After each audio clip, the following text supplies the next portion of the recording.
Bueno, bienvenidos a este club de lectura que organiza Aquisma Nubles. Bueno, me han pedido que presentara esta sesión de hoy, en la que venimos a hablar del libro Un hipster en la España vaciada. Para mí es un libro que desmonta tópicos y tiene un alma ingenua y muchísimas cosas más. Tenemos aquí al autor y al periodista y además su padre, Antón Castro, para presentar esta sesión del Club de Lectura. Entonces, bueno, Aquisma Nubles organiza estas sesiones también con el blog Malata y con el Colegio de Ingenieros Agrónomos de Aragón y en colaboración con numerosas asociaciones, entre ellas la Asociación de Bibliotecarios. Han escogido libros que tienen que ver con el mundo rural y que, bueno, que podemos, a través de estas reflexiones que quedan grabadas y luego se comparten en las bibliotecas, pues quizás puede llegar de primera mano las reflexiones de los autores a mucha más gente. Así que, bueno, para presentar a Daniel está Antón Castro, que muchos ya le conocéis, ha residido en muchos pueblecitos, Camarena de la Sierra, Orrea de Jaén, Cantavieja, la Ilesuela del Cid, y desde el año 78 vive en Zaragoza. Es gallego de origen, pero ya es maño de adopción total. Bueno, presentó y dirigió varios programas de televisión, Viaje a la Luna, El Paseo. Luego, en el año 2013, ganó el Premio Nacional de Periodismo Cultural y principalmente por su trabajo en el diario En el Heraldo de Aragón y por el programa televisivo Borradores. Bueno, es una persona agitadora y tenaz y ahora se va a ocupar de presentar al escritor Daniel Gascón, que ambos dos llevan los apellidos de sus madres, curiosamente. Con todos vosotros.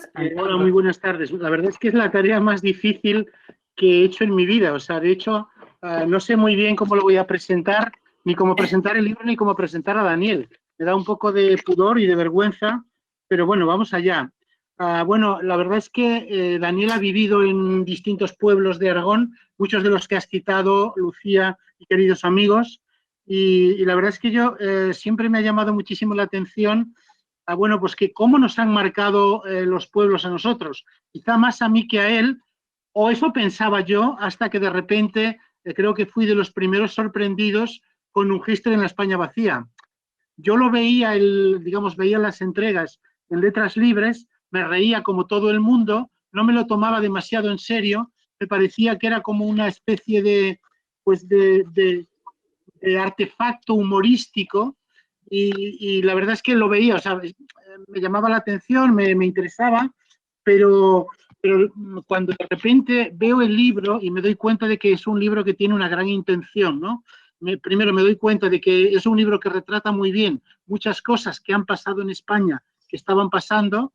Me sorprendió, yo sabía que Daniel tenía un gran sentido del humor y un gran sentido de la sátira, pero yo creo que yo me quedé perplejo porque no me esperaba que tuviera todo el libro, que mantuviese todo el rato ese sentido del humor con tanta fuerza y sorprendiéndote todo el tiempo. O sea, tú vas avanzando y te parece, bueno, ya más guiños humorísticos, o sea, más, digamos, más giros de guión no puede haber. Entonces, una de las cosas que te está pasando todo el tiempo es que está habiendo constantemente giros de guión, ¿no? Y luego me gustaba mucho cómo, de alguna manera, reflejaba, en primer lugar, la historia de España pasada, o sea, es decir, el mundo de la guerra civil estaba ahí, el mundo de la posguerra estaba ahí, el mundo de la despoblación, el mundo de la soledad rural, pero también un montón de tópicos mucho más modernos vinculados con los hippies o, digamos, con las nuevas eras, como es el caso del hipster, ¿no?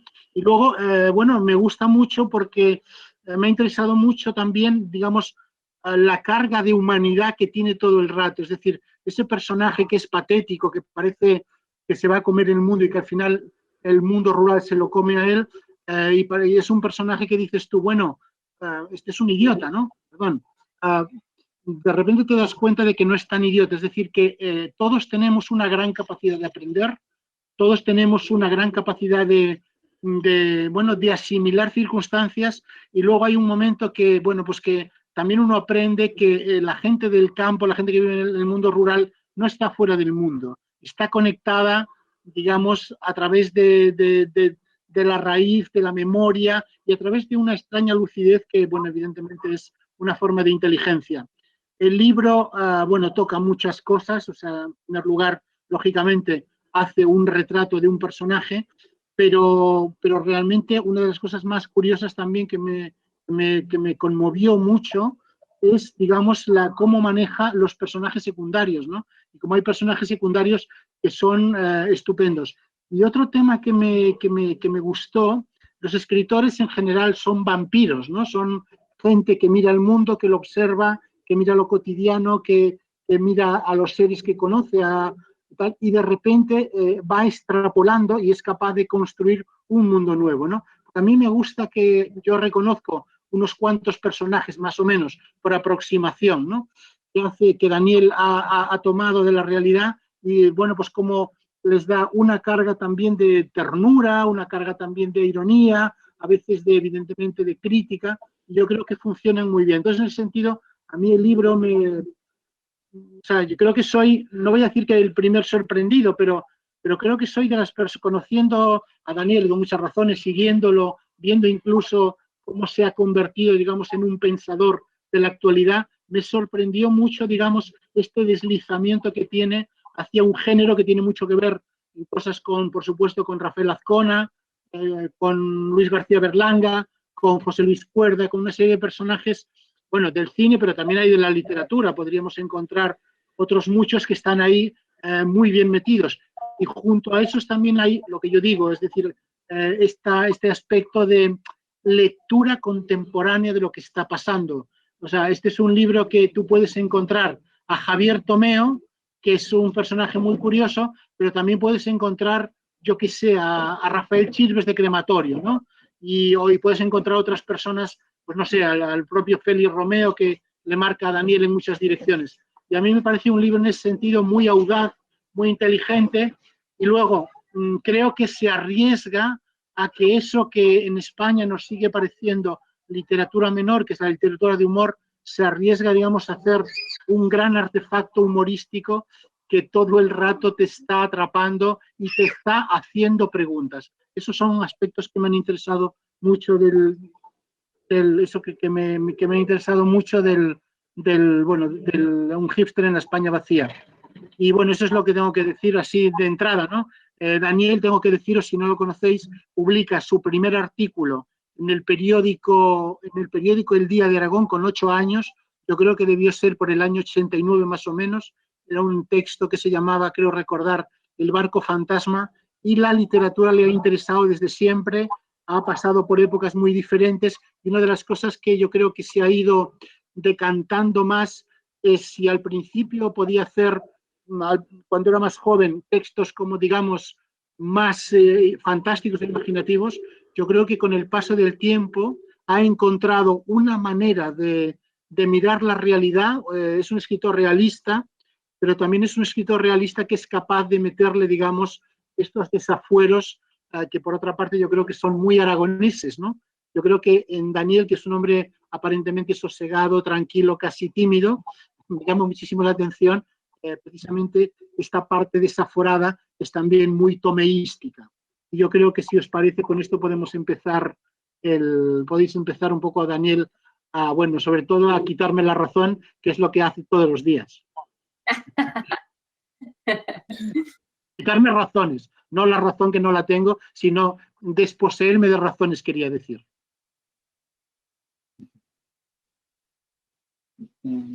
Bueno, pues muy buenas tardes, y es un placer estar hablando con vosotros, y muchas gracias por la invitación y también por la presentación, que me hace mucha gracia que sea. Yo creo que una vez presenté a mi padre en Ejurbe, y ahora que me presenté también es muy curioso, y muchas gracias por lo que ha hecho.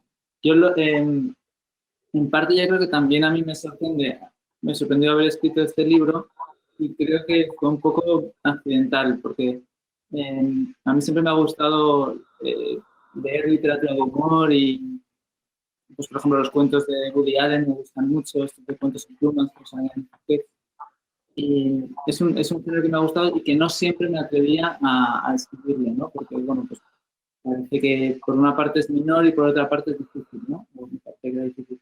Y sí que hace un tiempo pues empecé en la web de Letras Libres y me ocurrieron pues una especie de tratar temas de la actualidad política, pero con una perspectiva totalmente humorística, ¿no? Por ejemplo, pues se me ocurría la historia de uno de Vox que se enamoraba de una de Esquerra y entonces escribía una carta a su familia contando cómo era ese amor, ¿no? O también otra cosa que era, nos habla mucho de la polarización, ¿no? En España y que como la discusión es tan agonística y antagonística, pues se me ocurrió un poco lo mismo, pero un país en el que está dividido entre fanáticos de Tolstoy y fanáticos de Dostoyevsky, ¿no? Son dos facciones irreconciliables y se provocan como si fuera el PP y el PSOE, pero con eso. Y entonces, pues estoy haciendo esos textos que me divertía porque era como, bueno, una forma de ver las cosas, de hablar de manera distinta de lo que a veces hablaba pues, en otras columnas, en textos más serios. Y un día se me ocurrió, como conocía los pueblos y como se hablaba mucho de esa gente, ¿no? Que es el urbanita que se va al campo y entonces todo el mundo como con una visión un poco romántica y se me ocurrió esa idea, ¿no? Un hipster que se va a la España vacía. Y escribí un capítulo que era un diario usando, pues por una parte, cosas que yo recordaba y por otra también por la exageración, ¿no? Porque me parecía que la base era como un contraste y pues que el hipster fuera muy hipster y que los del pueblo también fueran muy exagerados, ¿no? Que se mucho más de lo que normalmente te encuentras. Y me quería que fuera un libro, pues eso, o sea, un texto para provocar la risa, digamos. Y la verdad es que salió, a mucha gente le gustó y le hizo gracia. Y yo también me lo pasé muy bien haciéndolo, ¿no? Y más o menos pues, vi que esos personajes podían tener más desarrollo. Entonces el libro nació un poco accidentalmente, ¿no? Me gusta pensar a veces de que el hipster va al pueblo y se acaba quedando a vivir, y es un poco lo que yo hice también, ¿no? Como escritor del libro, ¿no? Y porque además luego me fui dando cuenta de que, bueno, por una parte tenía la posibilidad de hacer una especie de aldea gala, ¿no? Como la aldea de Asterix, donde puedes contar todo. Un pequeño pueblo, y entonces podías contar muchas cosas también de la cultura, la política de España y fuera, usando solo ese pueblo, ¿no? Y teniendo en cuenta que tenías una especie de personajes que creaban ese juego, ¿no? Y entonces, y otra cosa que me divertía era como lo de pensar, pues por ejemplo, la apropiación cultural. ¿Cómo puedo contar la apropiación cultural, no? Y una tarea que era como imaginarme un capítulo de una serie, ¿no? O algo así. Pues a veces hablo con amigos y pensándolo. Y eso era un juego que me gustaba, ¿no? Otro juego que me divertía era, pues, hubiera diferentes voces, ¿no? De gente que, o sea, que pues, un poco imitar que el hipster tuviera una forma de hablar y de escribir muy exagerada, pero que también tuviera las voces de otros personajes, ¿no? Pues, por ejemplo, por eso hice 2 capítulos que pensé esto es como si fuera una especie de documental, ¿no? Y claro, eso, tenía una idea que era el núcleo era eso del contraste, ¿no? Por eso después pensaba un hipster en la España vacía como un yankee en la corte del rey Arturo, ¿no? Esas ideas de alguien que está fuera de su sitio y que además, y luego también pensaba como una especie de Quijote postmoderno, ¿no? En alguien que en vez de estar intoxicado por la literatura de caballerías, está intoxicado por la literatura postmoderna, ecologista, de género, y eso es como una especie de venda, o sea, lo que debería ser una herramienta para interpretar el mundo, que es lo que teóricamente se convierte en una especie de velo que te impide ver el mundo, ¿no? Y bueno, pues me parecía que era que tenía muchas posibilidades cómicas, ¿no?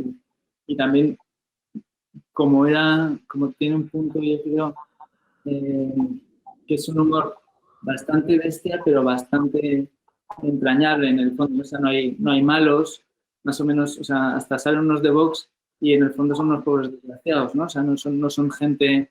y eso me gustaba. Y también jugar pues con los los engaños que a veces hacemos, ¿no? Pues, por ejemplo, ese capítulo de esa escena, ¿no? Que cuando él se monta al huerto colaborativo y entonces le pone una pintada que pone forastero gilipollas y él cree que no está puesto por él, sino que es un insulto al marroquí que vive en el pueblo, ¿no? Entonces él mismo no se da cuenta de que él está siendo el que considera forastero al otro solo porque es de otro país, ¿no? Para los del pueblo, el forastero es él y no el marroquí que lleva más tiempo, ¿no? Entonces, bueno, me parece que hay muchas posibilidades de jugarlo. Y luego, en realidad yo hice como una pequeña aventura, ¿no? Que pensé que acabara cuando se hace alcalde por casualidad, ¿no? Porque me gustaba también la idea de que, bueno, que el personaje sea irritante pero sea entrañable y que al final quería que tuviera una cierta disposición a la aventura, ¿no? Y que muchas cosas le salen mal, pero otras le salen bien, sobre todo por accidente, ¿no?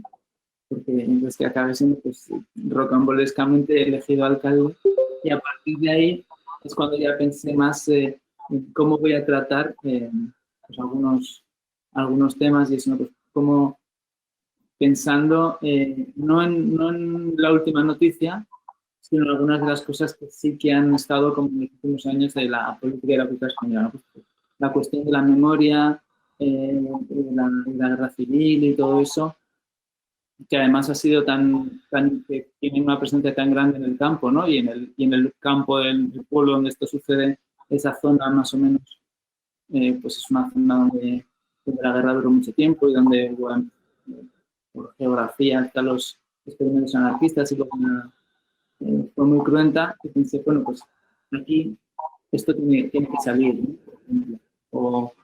O la aparición de la extrema derecha, pues cómo podemos contarla. Y casi, antes decía mi padre lo de la fantasía, y creo que este libro, claro, no tiene fantasía en lo inverosímil, pero sí que tiene mucha fantasía digamos, no tiene lo inverosímil físicamente, pero sí que tiene mucha fantasía es un libro, yo creo, de imaginación o de la búsqueda del disparate, de buscar un poco los giros un poco imprevisibles, ¿no? Digamos, que a mí me parece. Y bueno, yo eso me lo pasé muy bien escribiéndolo y es un libro que es agradable también como lector porque mucha gente luego me dice que sea divertido, ¿no? A mí me gustan mucho los libros leer libros que me divierten, ¿no? La vida exagerada de Martín Romaña u otros. Entonces, bueno, pues si este libro puede hacer leer a la gente, pues me alegra. Y de hecho me lo he pasado también, que acabo de terminar ahora una segunda parte, que se llama La muerte de Hipster, y que sale en otoño. Y entonces, bueno, pues siguen pasando aventuras, pero una de los grandes temas es que el pueblo se le llena de hipsters, ¿no? Con la pandemia. Y al propio alcalde ya le parece que esto empieza a ser un poco demasiado, ¿no? Y entonces está agobiado porque ya es un poco de, claro, ya no es exactamente el pueblo, pero tampoco es como los que llegan urbanitas, ¿no? Y bueno, no sé si queréis que vayamos así hablando con vosotros y con los lectores. La verdad es que a través del humor consigues que, bueno, eso, que todo ese microorganismo, ¿no? que existe en los pueblos tan diverso pueda llegar todas esas reflexiones, ¿no? sobre tantos temas diferentes que a veces en los pueblos existen, ¿no? Es como existe uno que es de esta ideología tal, existen todos los tópicos pueden estar en un pueblo y eso es bueno, yo voy a lanzar a la gente que, por favor, que nos escriban por el chat, ¿no? Las preguntas que quieran y así también vamos incluyendo las... Yo le querría hacer una pregunta porque, claro, yo tengo la sensación de que cuando uno hace una novela, aunque invente el pueblo, etcétera, a veces juegas a identificar, digamos, a personajes que más o menos te pueden conocer. Yo querría preguntarle si ha conocido hipsters que hayan hecho esa experiencia?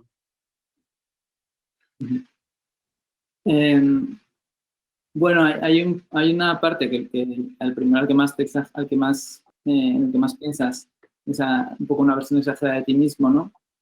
Y luego, por ejemplo, yo tengo un primo que me lleva un par de años, que es de otra generación, ¿no? Porque este es un hipster, digamos, y además le he hecho que sea un hipster como muy politizado, porque eso me da más juego.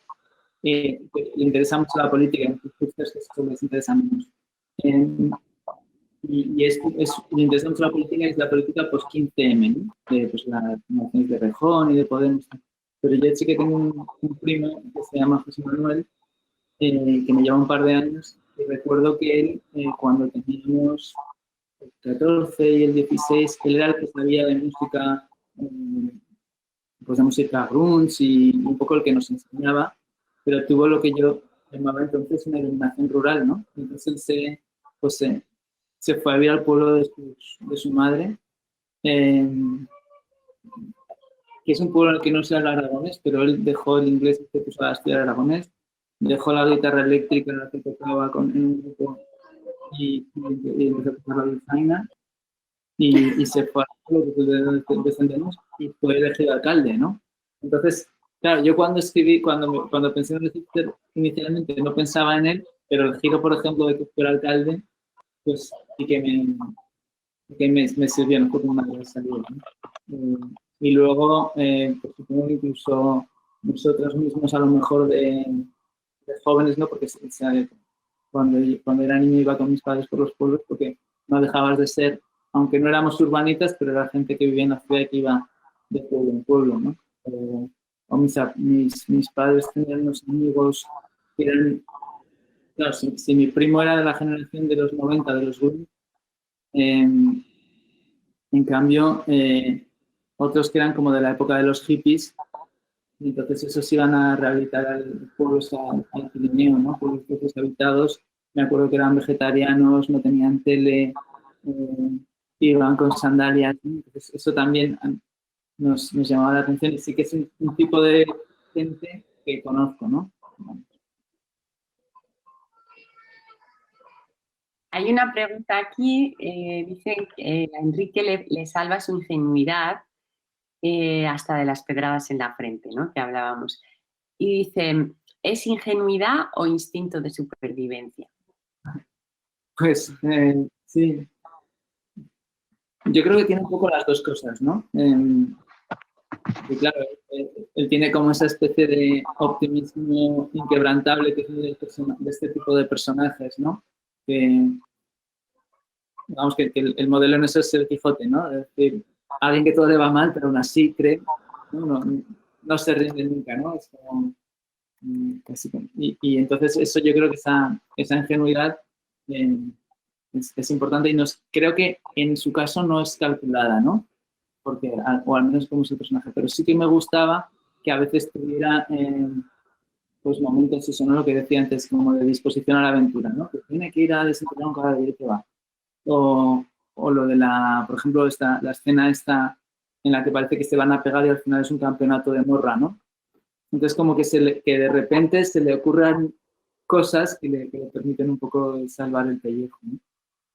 Pero vamos, sí que, porque claro, si es un texto muy corto, bueno, también eso depende un poco del tipo de libro que quieras hacer, pero claro que un libro que sea que el personaje sea muy antipático, que te espere demasiado, pues claro, convivir con él, pues entonces pues te crea fatiga, ¿no? Una novela exige que también tengas una cierta complicidad con el personaje y que tenga cosas buenas, ¿no?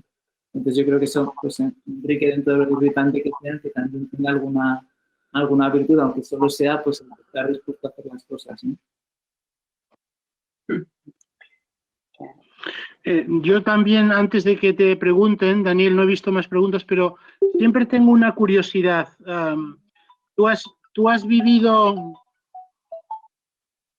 un segundito. Tú has vivido en Urrea de Gaén, has vivido en Camarena de la Sierra, en Cantavieja, un poquito en Ilasuela. ¿qué crees que has aprendido y desaprendido de la vida rural?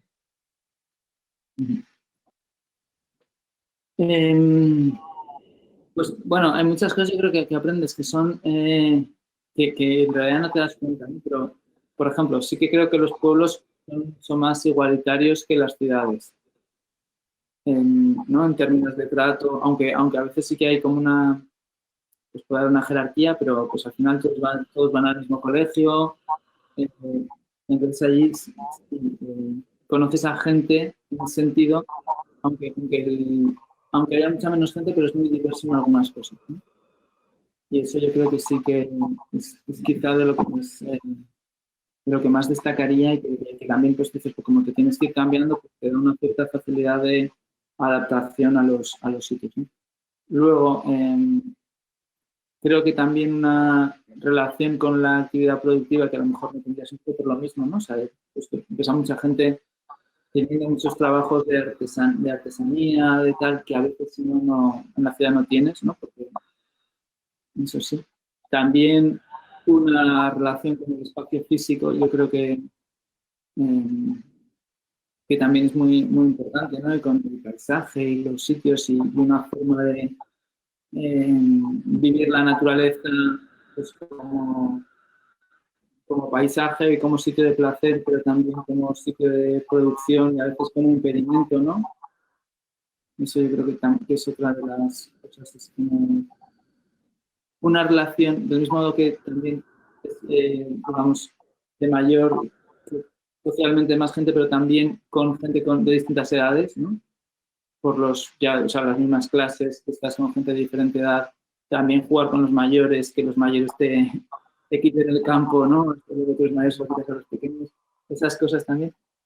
Y luego para mí también, que esto ya será más particular, pero yo el tiempo que estamos pues pienso muchísimo en el deporte, que supongo que también tiene que ver con la edad, pero bueno,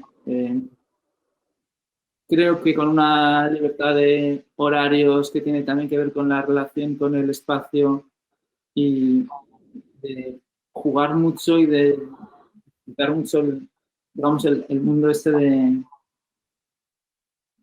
de una libertad que en mi caso tenía que ver mucho con el deporte, ¿no? O sea, yo creo que jugaba horas y horas a fútbol, ¿no? O que ibas a correr. Entonces, esas son algunas de las cosas así que más también. Digamos que luego siempre creo que es como las historias de la preadolescencia siempre te marcan mucho la gente que conoces porque tienes la cabeza más receptiva. Pero así, por ejemplo, en expresiones, muchas cosas como de sabiduría popular y eso, pues sí que, o formas de hablar, eso pienso más en mis abuelos maternos, ¿no? Digamos, y luego también, aunque la otra cosa que aprendí, digamos que como mi padre estaba entrevistando a la gente del pueblo también para escribir sus cuentos, para muchas veces una labor un poco casi antropológica de hablar con la gente, que me cuentes cómo era esta casa, pues ahí hay una parte, digamos, del oficio de escritor y de periodista que también lo aprendí en ese espacio, ¿no?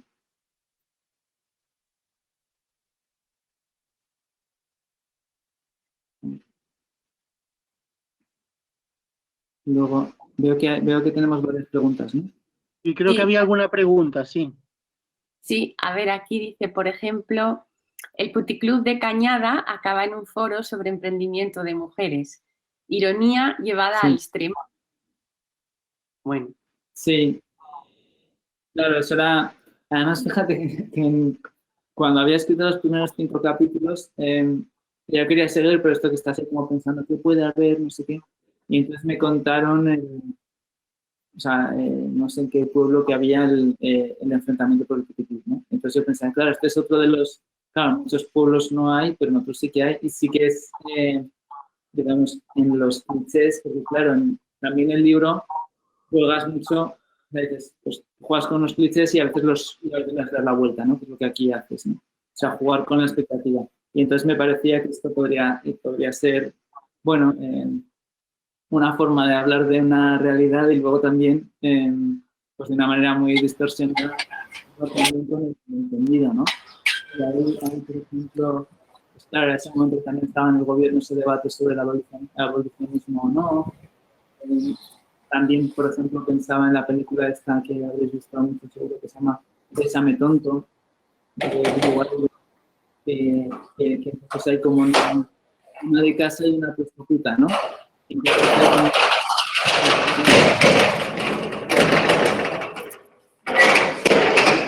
Mía, apaga el audio. A ver. No, ya está. Que hay un momento en el que se intercambian los papeles y entonces, bueno, eso me parecía que tenía muchas posibilidades cómicas, ¿no? Y también un poco como el libro estaba hecho así, pues se me ocurrió ese personaje, o sea, se me ocurrió que apareciera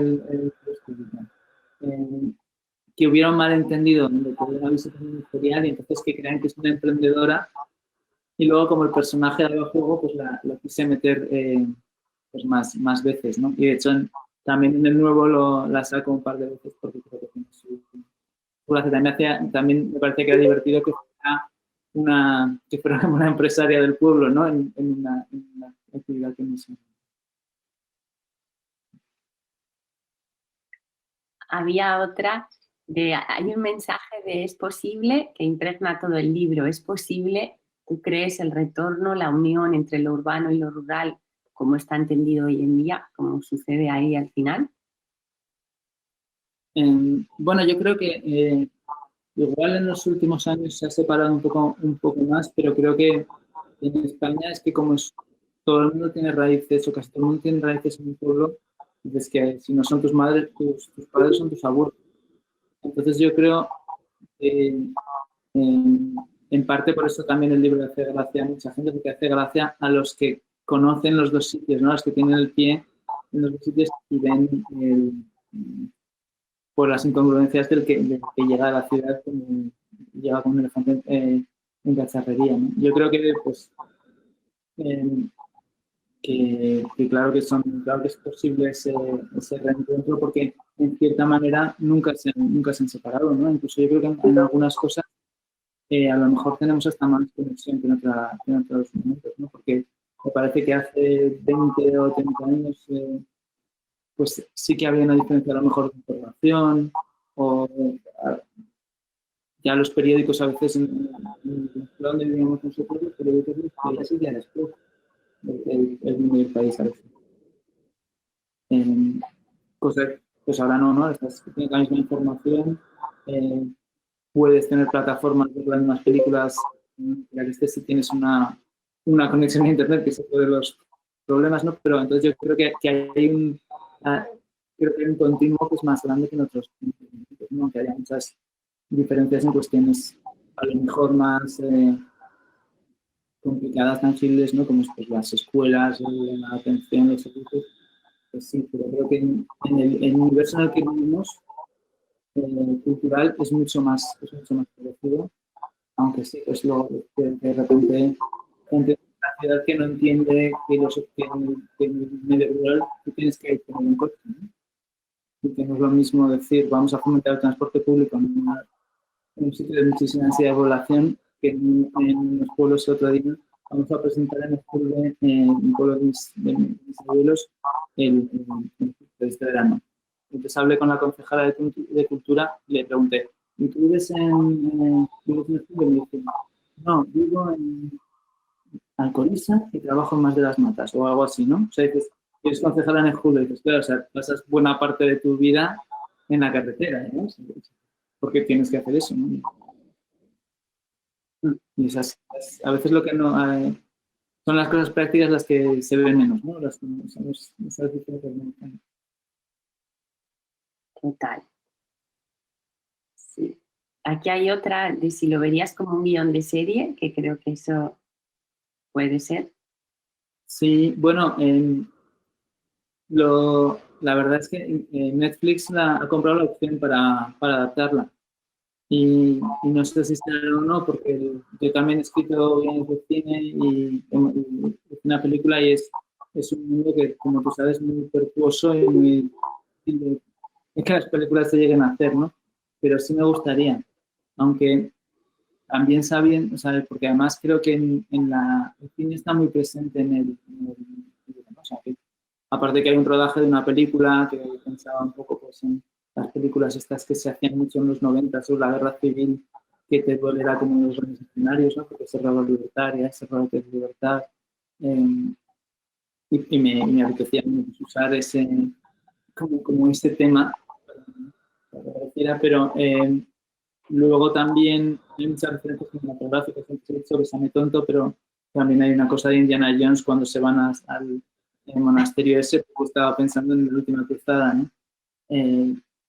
Y sí que me gustaría, ¿no? Sabiendo que, bueno, que la gracia es que siempre que te adaptan, lo que sale es algo totalmente distinto, ¿no? Que tiene que sostenerse por sí solo, pero no sé si llegará a hacer, pero desde luego me gustaría mucho. Creo que hay o sea, hay mucha referencia cinematográfica, pero también hay mucha parte del humor que es muy literario, o muy, no en el sentido de culto, sino de usar los recursos del lenguaje y eso, que claro, en el cine pues tendrían, o en una serie tendrían que buscar el equivalente, ¿no?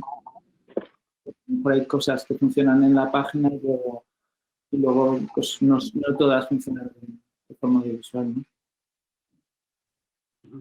Una pregunta, Daniel. En esta segunda parte que yo no he leído, sería más fácil, porque o sea, la novela tiene 200 páginas escasas, ¿no? Ahora creo que escribes otras 200 páginas más.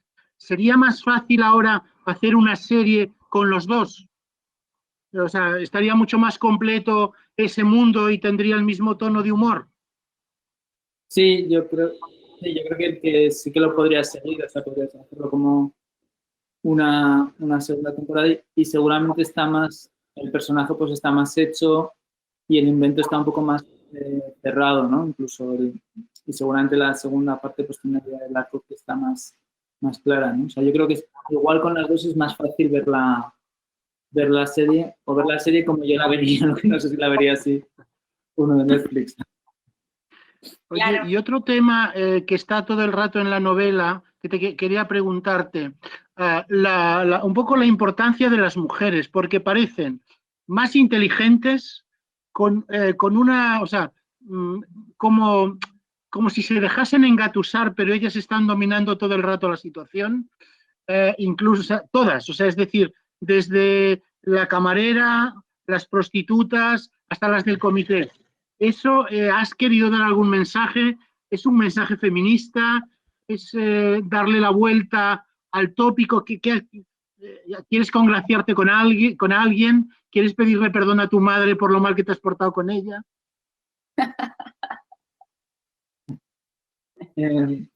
Ahora es que como soy un escritor realista, como tú decías, pues tengo que hacer eso, ¿no? Que sean las mujeres las que tengan la comprensión de la situación. Bueno, sí, claro, lo que pasa, la principal voz, claro, es un ingenuo, ¿no? Entonces siempre las mujeres que lo rodean son más inteligentes que él porque casi todos los personajes o más inteligentes o lo ven más, o sea, no sé si más inteligentes, pero desde luego más perspicaces que él. Eso creo que es uno de los que influye. Y luego también, bueno, creo que hay un elemento cómico que es casi clásico, ¿no? De que el personaje en la comedia, el personaje de los varones suele ser, como quizás sea también en la realidad, pero un poco más primario, torpe, ¿no? Pues piensas en Los Serranos, por ejemplo, por pensar en una comedia así, pues Belén Rueda era mucho más inteligente y sofisticada que Resines, ¿no? Digamos que cada uno tiene ahí su... Y luego también hay otro elemento que es porque creo que hay una parte que corresponde a la realidad, que sí que dices, pues hay muchas cosas en el mundo rural donde las mujeres, incluso en contextos machistas, sí que tienen unos espacios que son ellas las que los determinan más o ¿no? más zonas. Y luego también un elemento, pues claro, lo mismo, ¿no? De la inversión y del contraste, ¿no? y para mostrar lo ridículo que es el personaje. O sea, de repente, pues, alguien que va a llevar el feminismo a un pueblo donde hay muchas zonas o muchas cosas de la vida que son las mujeres las que son más poderosas y las que entienden mejor las cosas que él, ¿no? Pues eso, ¿no? Que monte un taller de nuevas masculinidades y que solo vayan mujeres, ¿no? Muchas veces en los talleres y en las cosas, lectura, tal, son mujeres las que se apuntan en esa mayoría, ¿no? Y luego dices, bueno, y también como la comicidad, dices, como, como es verdad que los hombres tienen más poder y es una novela de humor, también juegas a invertir las cosas con respecto a la realidad, ¿no? Lucía, yo tendría otra pregunta más y ya me callo. Y es la presencia de Greta Thunberg, ¿no? Que realmente es un personaje de actualidad, pero que también no deja de ser, digamos, una mirada sobre, bueno, también es muy irónico, es muy reivindicativo, es muy disparatado, pero a la vez también es un elemento de costumbrismo cotidiano. ¿Cómo se te ocurrió y digamos, qué papel cumple Greta Thunberg y sobre todo ese tipo de personas que son como las que de alguna manera están todo el rato incomodando a la sociedad, ¿no? Lanzándole desafíos? En lo de Greta, pues es que una de cuando pensaba, ¿no? En el campo, o sea, los contrastes del libro. Entonces, pues, un contraste muy claro entre el mundo urbano y el mundo rural es la relación con la naturaleza, ¿no? Y la visión del ecologismo, que a veces en la ciudad, pues un poco como lo contaba del coche, ¿no? Que tienes una visión un poco idealizada y entonces crees que tienes ideas que no valen para la gente que está viviendo en esos sitios, ¿no? Y entonces me parecía que ese era uno de los temas que más o menos están en el libro, que proporciona mucha comicidad, porque bueno, pues luego es eso, ¿no? ¿Qué haces con las ovejas que se te escapan? Entonces el tío no quiere llevarlas en un brazado, sino que intenta convencerlas, ¿no? Como usando el método dialéctico y tal, como si fueran independentistas catalanes o algo así. Entonces, era una de las ideas así que vertebraba el libro. Y luego, pues, pensando, sería otra de las cosas que me gusta de eso, que tiene que ver con Asterix y muchas cosas, que este es un pueblo perdido de Teruel inventado donde sucede todo, ¿no? Al mismo tiempo. Que eso es pues como la aldea gala, ¿no? Y entonces, ¿cuál es el mayor símbolo del ecologismo contemporáneo? Greta Thunberg. Y es casi la idea esta de pensar que uno está Greta Thunberg en el pueblo de mis abuelos, ¿no? Esa es como la idea que desarrolla esa comunidad. Y pensando, sí, eso como grandes figuras globales, ¿no? Y que sean simbólicas. Me parecía que ella tenía, pues, esos elementos que eran muy buenos, ¿no? De la figura global en el contexto así muy local, el ecologismo, también la fama, y que luego además me permitía narrativamente hacer una escena un poco como de aventura así casi de western, ¿no? Porque que es otro de los géneros que están en el libro, ¿no? Porque el libro se mezcla también cinematográfico, ¿no? Pero en el libro hay una cosa de comedia romántica, ¿no? Porque al final Enrique no se explicita mucho, pero parece que ha roto con una novia, entonces se va al pueblo y conoce al bar, entonces es como la del salón y hay como una especie de idilio y tal, pero también es el forastero que llega a un sitio, ¿no? Que además la expectativa es que él acabe en el pilón enseguida, pero no acaba, ¿no? Y entonces me parecía, dije, pues bueno, una escena que puede haber que esté acción es pues que secuestren a una niña unos espías de Putin, ¿no? Y que sean los del pueblo los que hagan esta especie de liberación, como de película del oeste, como si fueran séptima caballería o los apaches, ¿no? Entonces ahí me permitía jugar con varias cosas. Luego, pues figuras como Greta Thunberg, yo creo que pues seguramente son necesarias o sirven para fomentar una conciencia y tener una eficacia que a lo mejor, pues dices, David Wallace Wells no llega a la misma gente y tiene una capacidad de conmover. Y luego creo que es importante también no sacarlas demasiado de ese contexto, ¿no? Porque luego vemos, dices, que también se convierte en una especie de fenómeno comercial en que te está diciendo que son una especie de, en el fondo son Juanas de Arco también, ¿no? Que es gente con una sola idea en la cabeza, que ves que tienen algo un poco, no sé si, pues, obsesivo, ¿no? Que además incluso hasta que sean, que son chicas de esa edad, ¿no? Y que de repente no se forma una especie de negocio y tal, pues, y bueno, pues seguramente ella tiene una información muy grande, que es alguien capaz de conmover y de llamar la atención, y seguramente tampoco, pero no es alguien que a quien debamos escuchar mucho a la hora de diseñar las políticas, ¿no? O porque no es su función, ¿no? Yo creo que tiene un valor dentro de lo suyo, pero que tampoco hay que exagerar, ¿no? A veces también mucha gente la demoniza de una forma que es injusta, que tampoco es culpa de ella, ¿no? Sino que demonizan un poco una exageración, pero bueno, seguramente en la cultura de la celebridad necesitamos celebridades para animar a causas.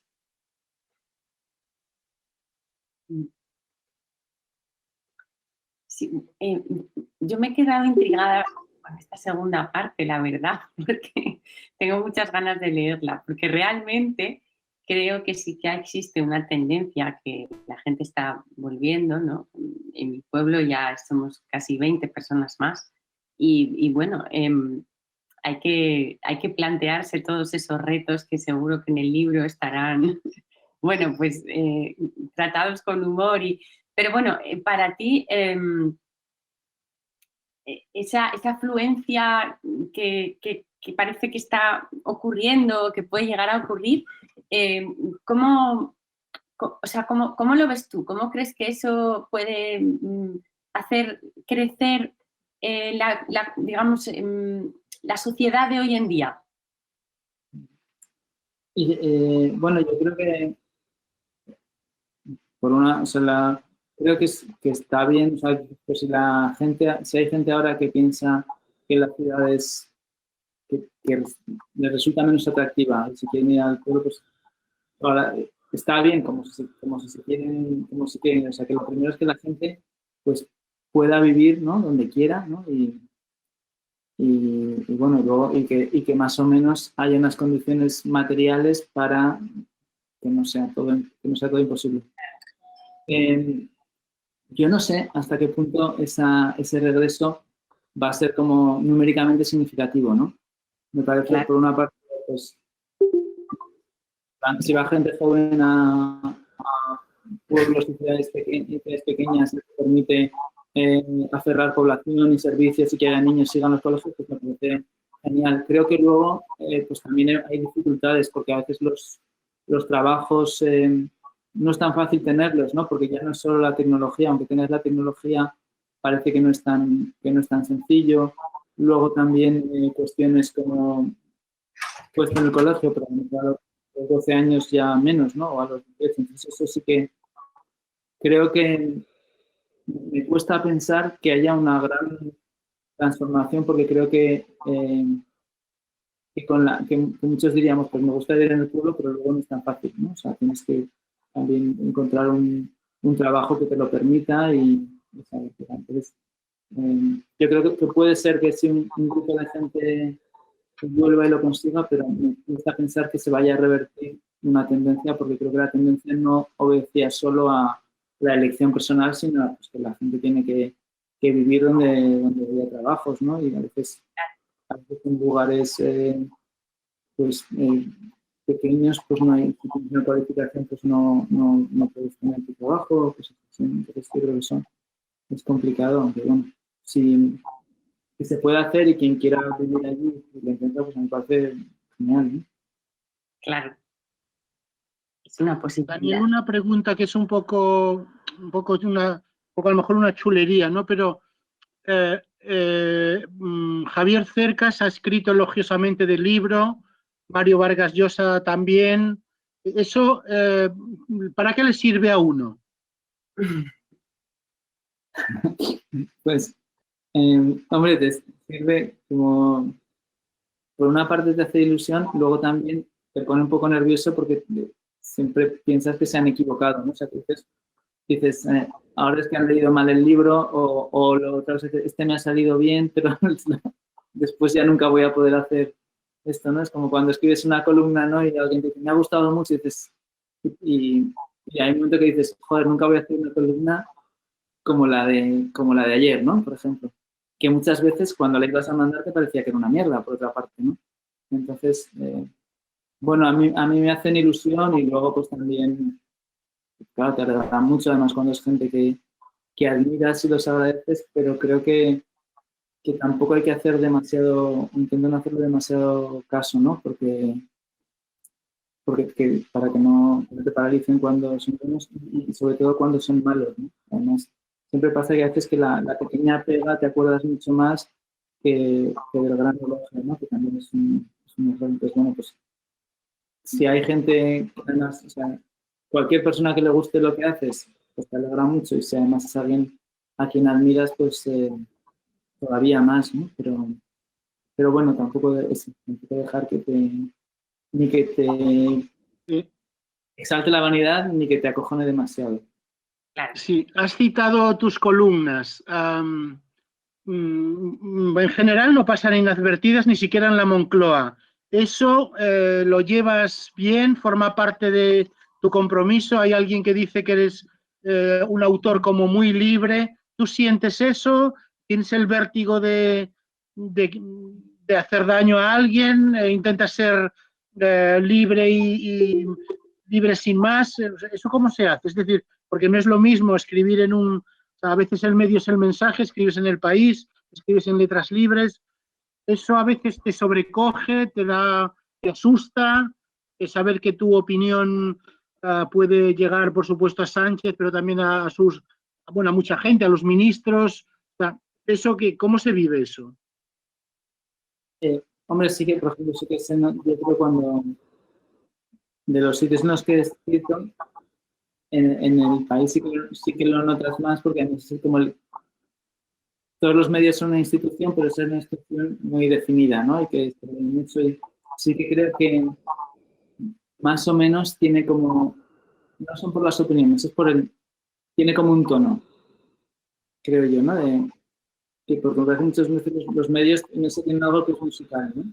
Entonces, sí que creo que tiene una forma de escribir, ¿no? Que luego siempre hay gente que se aparta, pero es como sobria y con cierta, como razonable, digamos, ¿no? Que sí que ves que esto es la voz el tono mayoritario del periódico, ¿no? Yo creo que más o menos que está bien el tono, ¿no? Y luego me parece que sí que hay bastante variedad ideológica y de puntos de vista en el medio y a mí en eso siempre, nunca nadie me ha dicho esto, no, tal, o sea, que eso sí que he sido libre. Me parece también que eso es bueno en un medio, que haya distintas visiones. Creo que lo gracioso es, pues si en un medio predomina digamos, que es más partidario del gobierno, siempre es un punto de vista más curioso o que tiene que estar el que critica al gobierno y al revés, ¿no? O sea, también me parece que, por ejemplo, en un medio de derechas debería haber gente que estuviera, pues a lo mejor, pues criticando a Ayuso, digamos, ¿no? Por ejemplo, ¿no? Entonces eso creo que está bien. Y luego me parece que en las columnas, o sea, la gracia es decir, pensar si equivocarte, ¿no? Eso me gusta, pues lo que hacía, lo que podía hacer Félix Romero, lo que haces tú, o lo que a mí me gusta Hitchens, ¿no? Dice, mi trabajo es yo vivo de la libertad de expresión, ¿no? Y, evidentemente, pues no vas a insultar al director de la película, pero sí que tienes que decir tus opiniones porque eso es, para eso te pagan, ¿no? O sea, aunque, y decir lo que pienso, decirlo de la mejor forma posible, porque creo que ese es el trabajo, especialmente, intentar no guardar demasiado no guardar la ropa demasiado, ¿no?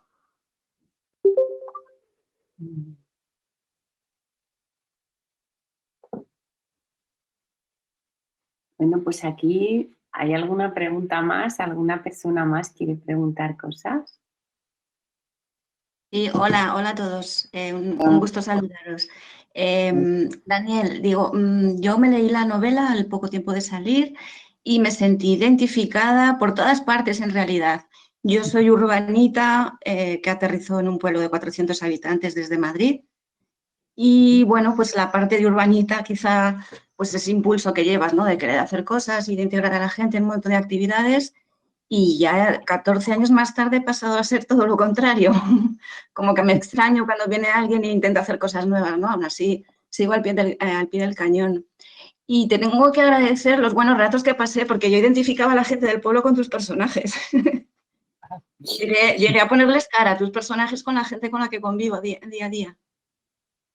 Entonces, bueno, eso, darte las gracias. Y esperando la segunda parte. Bueno, pues, muchas gracias. Sí, yo ahí en algunos de los personajes pensaba pues en gente que había conocido, exagerando y tal, pero también me gustaba pensar eso. Digo, no voy a poner muchos detalles porque seguramente, si pongo pocos, mucha gente podrá identificar a alguien cercano porque son también personajes bastante típicos, ¿no? O bastante arquetípicos. Y qué bien que te haya gustado. Y es bonito eso que dices, ¿no? También como uno va, pues bueno, va cambiando por sus propios ritmos, ¿no? Y entonces hace con lo que decías de cómo te veías tú hace 14 años y cómo te veías ahora. Bueno, en realidad estoy integrada en pueblos vivos, quiero decir, sigo moviéndome para que venga más gente a vivir por aquí. A ver si lo conseguimos. ¿Y qué pueblo es? Peralta de Alcofea, Somontano. Ajá. Bueno, Amalia es es bibliotecaria, pero además hace películas con Eduardo de la Cruz. Han hecho entre más como 10 o 12, por lo menos, y está muy comprometida con el mundo rural, con la memoria, con la fotografía, que ella también es fotógrafa. O sea, estás hablando, o sea, realmente sabe de qué habla, ¿no? Y luego además ha conseguido también ser una contadora de historias con sus lectores, o sea, digamos, con la gente que visita su biblioteca. Ella Menos mal que no tengo una foto que me sonrojas. Ha conseguido que su pueblo, igual que Lucía, sean pueblos con arte. El de Lucía es un pueblo con arte, con muchas artes, pero el de Amalia, pues es un pueblo, digamos, que tiene, yo creo que suspenso, sobre todo en el arte de contar. Me sonrojas. He sido identificada también en esas situaciones que vives, porque claro, aunque tengas un pasado rural, luego cuando vuelves quieres aportar esas herramientas que traes, ¿no? Y tienen otro tempo, hay que adaptarse mucho, hay que hacer un trabajo de adaptación súper grande, ¿no? Para poder, pero al final sí que es verdad que fíjate, si lleva ella 14 años, pues es al final también se hace camino al andar, quiero decir, todo suma, ¿no? Y al final, aunque digas, ya no estoy haciendo tantas cosas como yo empecé, ahora hago menos cosas, pero de alguna manera como más concretas, ¿no? Con un objetivo más concreto, sí. Voy a enchufar el grabador, pues va a quedar sin...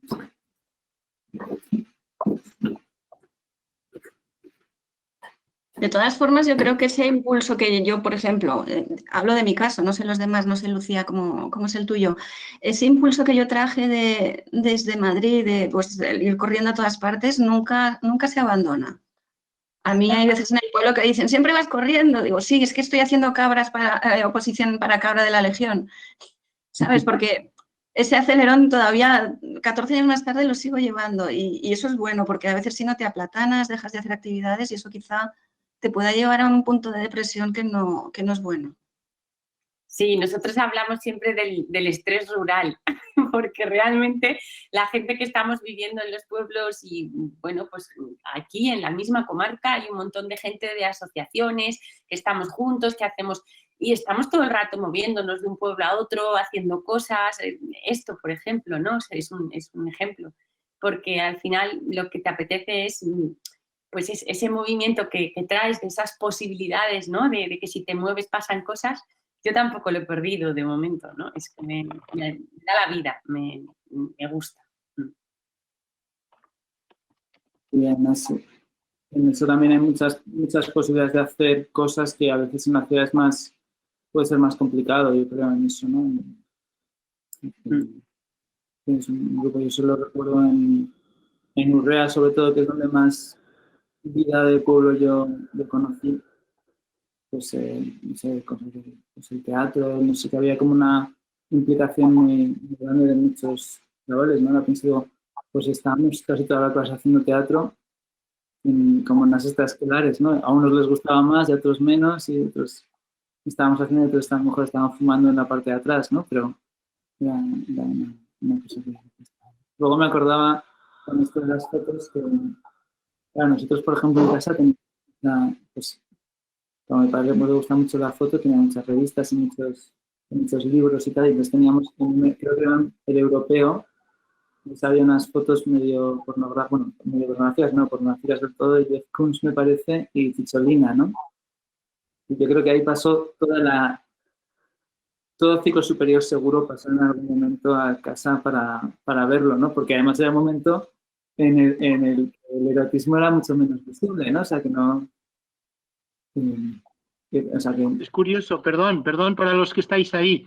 Me acabo de enterar de eso ahora, ¿eh? Me acuerdo perfectamente de las revistas que las conservo, pero no lo sabía. Sin embargo, yo siempre había dicho otra cosa, que Daniel dormía, o sea, la casa, pues hubo un momento que, por ejemplo, marcamos una habitación con la estante, con la biblioteca, ¿no? Y entonces a él le aislamos, digamos, le hicimos una habitación en una planta para que, y entonces estaba marcada, digamos, estaba señalada por la biblioteca, por las estanterías. Y era muy curioso porque a la altura de los ojos y a la altura de la cama, etcétera, o sea, tenía con toda libertad la sonrisa vertical, los libros de la sonrisa vertical. Yo siempre había pensado que nunca, o sea, me da igual, evidentemente, imaginaros, ¿no? Pero siempre había pensado que no habíais tenido nunca ningún interés. Digo que no es lo mismo leer La sonrisa vertical que ver a Jeff Koons, el gran artista americano, que sabéis que sus obras valen un dineral, pues en algunos casos practicando sexo oral con Cicciolina o ensayando coitos. Eso se publicó en la revista El Europeo, una revista elegantísima, y se publicó en España, pues hombre, en el año 89-90. Quiero decir que hoy, por ejemplo, llamaría más la atención, pero en ese momento se publicó con normalidad, estaban en casa con normalidad, y lo que yo no sabía es que tus amigos y tú veníais casi en procesión a ver la revista. Porque yo creo que ahí, no mis amigos, toda la clase pasó eso. Porque fíjate que lo de los 3 libros, lo de la sonrisa vertical, ni me fijé que estaban ahí, porque de hecho no lo sabía. Ahora parece sí, por eso me sorprendía lo que acabas de contar, ¿no? Yo creo que la revista... Claro, de alguna manera vosotros, ¿no? Cuando erais pequeños, sobre todo Antón, y también erais un poco forasteros, ¿no? Que venían con unas ideas más nuevas. O sea, al final, mis padres igual, ¿no? Fueron hippies y vinieron, y esa modernidad también modificaba los pueblos de algún modo, ¿no? Pues que eso, que todos los niños vieran eso, es una gran ventana. Sí. Sí, pero bueno, yo creo que en general lo que hacíamos, y yo sigo haciendo, la verdad, y siempre hemos hecho, yo creo que nos integrábamos mucho, ¿eh? Nos integrábamos los chicos y yo mismo. O sea, yo recuerdo que en Urrea, que Daniel decía que era que fue un momento maravilloso para nosotros, o que fue el momento quizá de mayor inmersión rural, sobre todo para él, pero por ejemplo yo allí era entrenador de 3 o 4 equipos de fútbol sala, por ejemplo. Y sí, no, textualmente. Y Daniel era uno de los jugadores del equipo al que más hacía sufrir, porque le decía siempre que, o sea, yo quería ponerlo todo el tiempo, pero lo más fácil era que la gente viera que era muy bueno y que me dijeran, oye, tu hijo tiene que jugar, por ejemplo, ¿no? O sea, quiero decir que, pero sí, pero no sé, o sea, y luego introducías muchas más cosas. O sea, por ejemplo, recuerdo, yo era periodista, trabajaba en el primero en el Día de Aragón y luego en el periódico, y entonces siempre contaba cosas de los mineros a cielo abierto, de cosas que pasaban, ¿no? Entonces, de vez en cuando, los vecinos de pueblos de al lado le preguntaban a los pueblos, a la gente de Urrea de Gaén, oye, ¿pero qué pasa en Urrea de Gaén que salís tanto en los periódicos? Bueno, había un periodista que estaba muy atento y que contaba las pequeñas cosas, ¿no? De formas muy diferentes, pues haciendo un reportaje, escribiendo una columna, haciendo una entrevista, etcétera, etcétera. Y bueno, también en eso, es decir, también eso lo que hacías era sumergirte en el pueblo, pertenecías a las peñas, bueno, lo normal. Y luego Daniel pues tenía todos sus amigos que hacían pues algunas barrabasadas. Claro, yo recuerdo incluso, pues, por ejemplo, Pardeza, ¿no? Vino Miguel Pardeza, el futbolista. Sí, Pardeza, Joaquín Carbonell, Miguel Mena.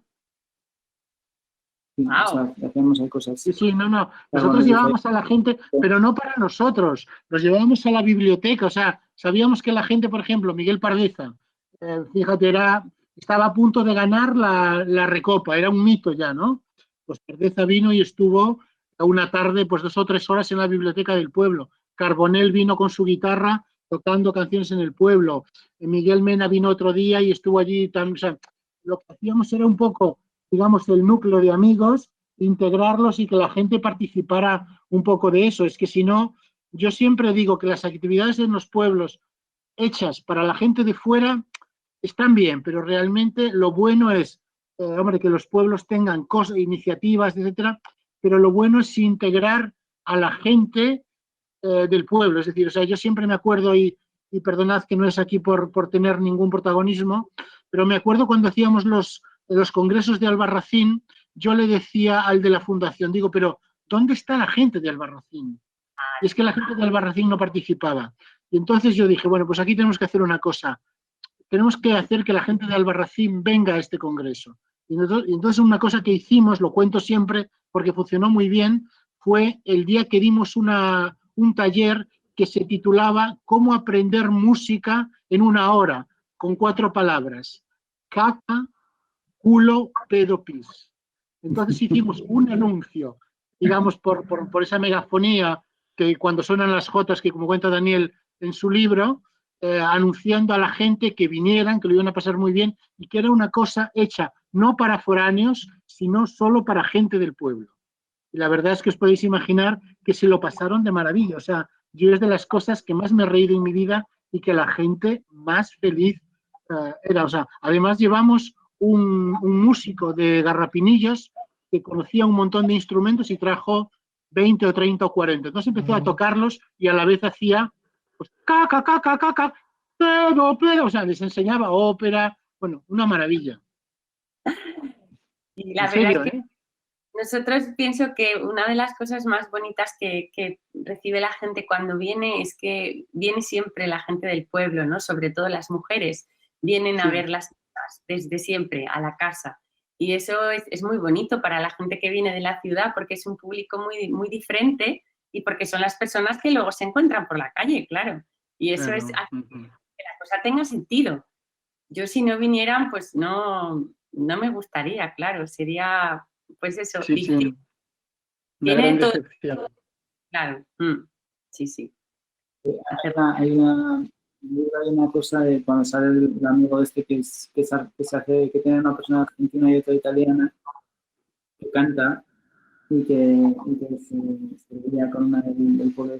Eso también, por ejemplo, me acordaba de una vez que está en lo que está basado un poco, que mi padre invitó a un amigo suyo, cantante de tangos argentino, a Cantavieja.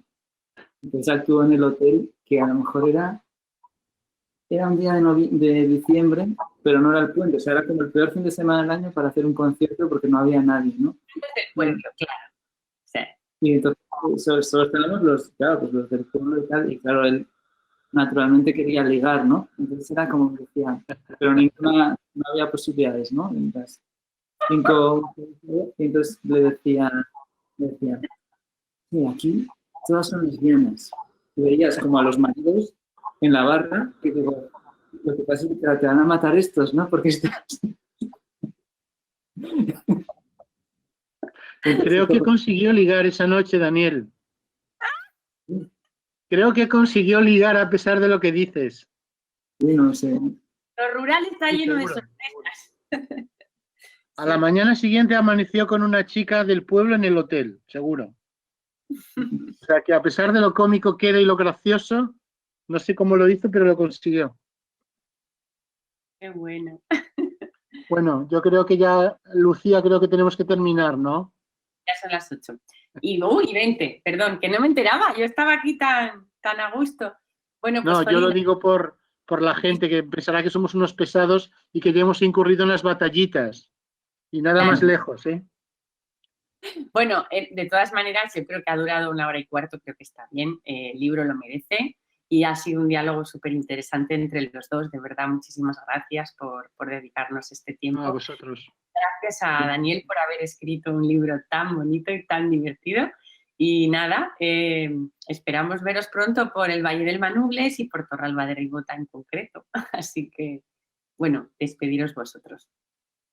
Bueno, pues muchísimas Muchas gracias. gracias, ha sido un placer. Luego Daniel ya me dará unos sopapos cuando venga por Zaragoza para decirme, ¿por qué me tienes que comprometer así? No, lo hizo bien. Sí. Bueno, muchas Buenas gracias. tardes a todos, ¿eh? Un abrazo. Un placer saludaros. Hasta luego, Gracias. adiós, un beso. Gracias. Adiós.